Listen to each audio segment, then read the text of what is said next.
How can we do that?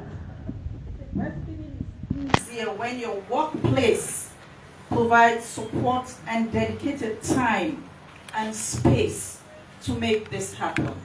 Be it formal or informal, your employer can do this. Flexible working hours, breastfeeding breaks, work from home. Thanks to COVID, we've now realized that people can effectively work from home. Crèche at work, daycare at work. That is something that we also want the civil society to help us push, because workplaces, if you have your baby close to you at work, trust me, your mind is not strained, you're well rested, you will pay attention, you're more productive, because we all know when you leave your baby at home, trust me, you're not paying attention. You're there, you're at home, you're thinking. But if you know you can get up after 2 hours to go down the hall, to go and breastfeed, or if you'd expressed your meals to go and feed your child, when you come back, you'll be singing while doing your work. So it's very important. Part-time work. Bring your babies to work. If the environment can allow that, that is fine, because babies, most times they cry when they're hungry. So once that baby is full, you can just continue to do your work. Expressing and storing breast milk. All unpaid, express your milk. Somebody can feed that baby at home. But still that baby is getting breast milk. But you need to have the facilities at your workplace to make that happen. And with all of this, yes, there are benefits to the mother and benefits to the employer. So the benefit of the employer in supporting this, it will reduce absenteeism. And when your employee is not at work, trust me, you're not that productive. Because that child that is exclusively breastfed, for that first 6 months, the only reason that you take that child to the health center is to go and get vaccination. Nothing else. I did mine for 4 months, and I can testify, and Deputy Minister is also going to give us a first-hand testimony. It motivates staff. If you're happy, you're not worried. You're not worrying about your child. Trust me, you're motivated. You do your work well. You don't make that many mistakes. You're happy at work. Lower health costs.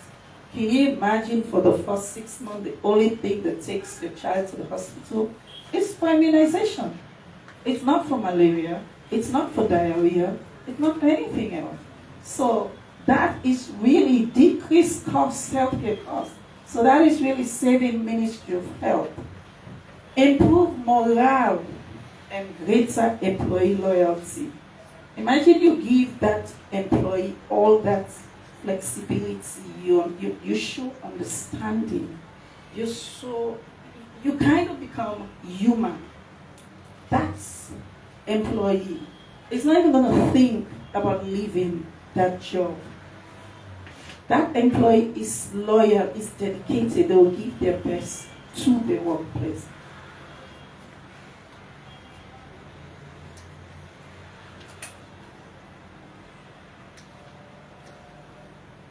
Yes, sorry. Oh.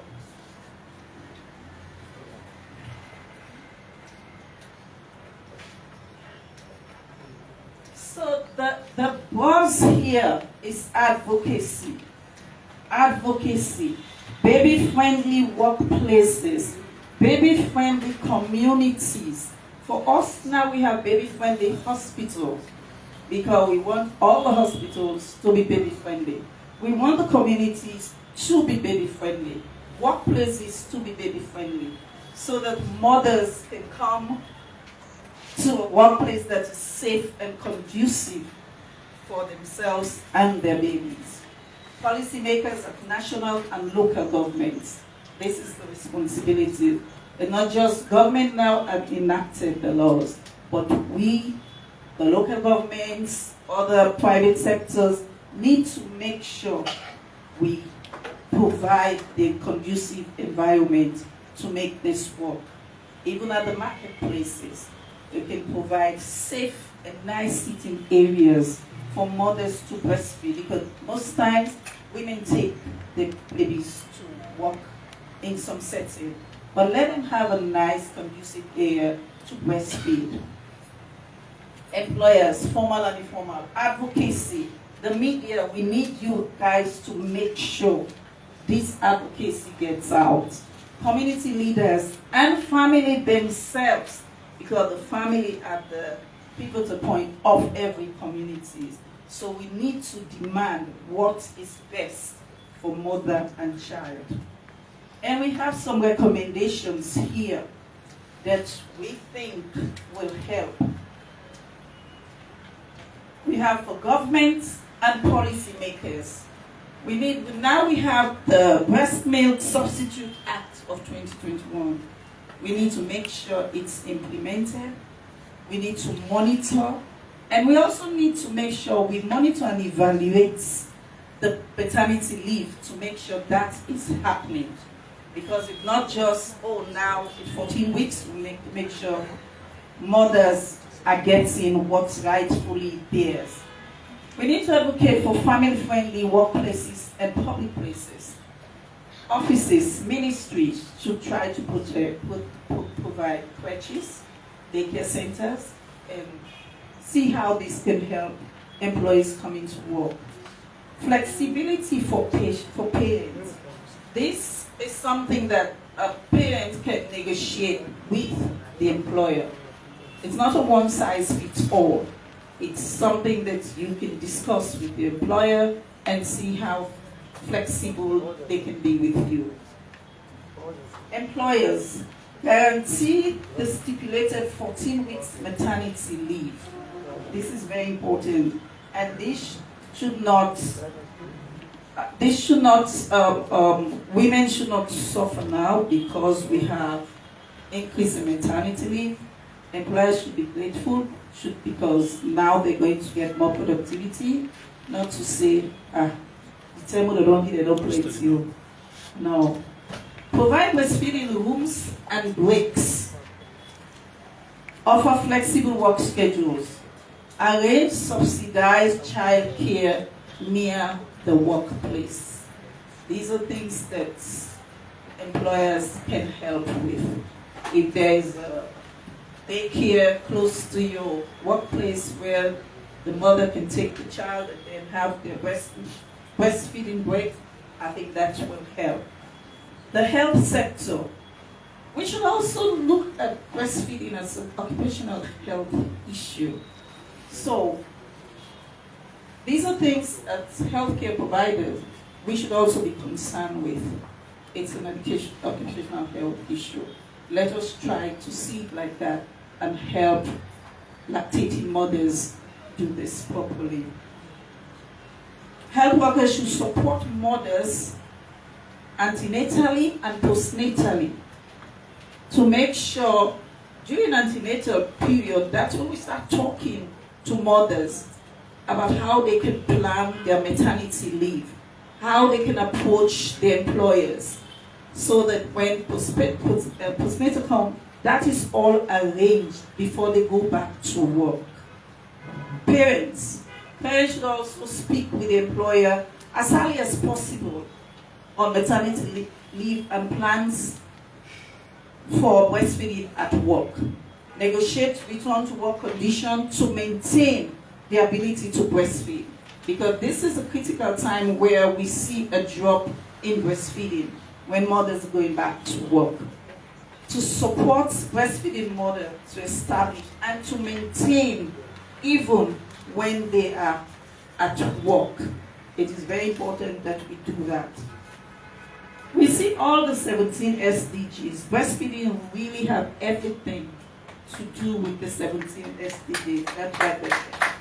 But the take-home message here, optimum, we're talking about working mothers, maternity, paid leave, lactation breaks, and baby and breastfeeding friendly workplaces can help the mother to breastfeed successfully. And by doing this, we're supporting, we're promoting, and we're protecting breastfeeding. which is very, very vital at a very early start in life. Now we hear our president talk about human capacity development.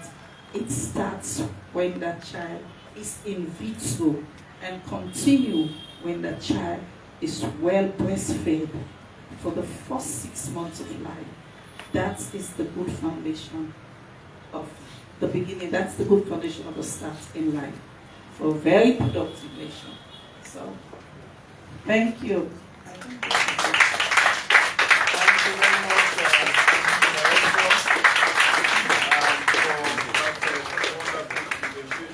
very, very informative. And I hope that the journalists and media practitioners there have been taking notes, although we will make sure that we provide a copy of the guides for you. And as part of our own contribution, I mean the health education program and the communication team, we have made sure that we come with about 5 bloggers, so that whatever we do will be on the media space. So we are live on Facebook and SoundCloud in various media, and I will make sure by the time we go, we make the addresses available to you. So after this program, you can also log on. It's important that, as I said, we take those information and make use of those very important information. A study was done, it started in 1982 in Brazil, and according to this Brazilian study, they studied about 6,000 babies, and they found out that the longer babies breastfed, the more they achieve in life. Breastfed babies are more likely to study well and be more educated and have higher earnings when they turn to adulthood, according to that major long-term study.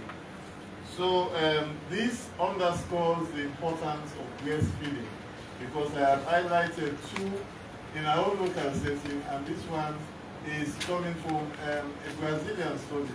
And there are many of these studies that would highlight the fact that the more you breastfeed your child, the more earnings that particular child will get when it turns into adulthood, because he will study more, he will achieve more, and he will get better jobs than those that do not, those that are not breastfed, because of all the nutrients in breast milk.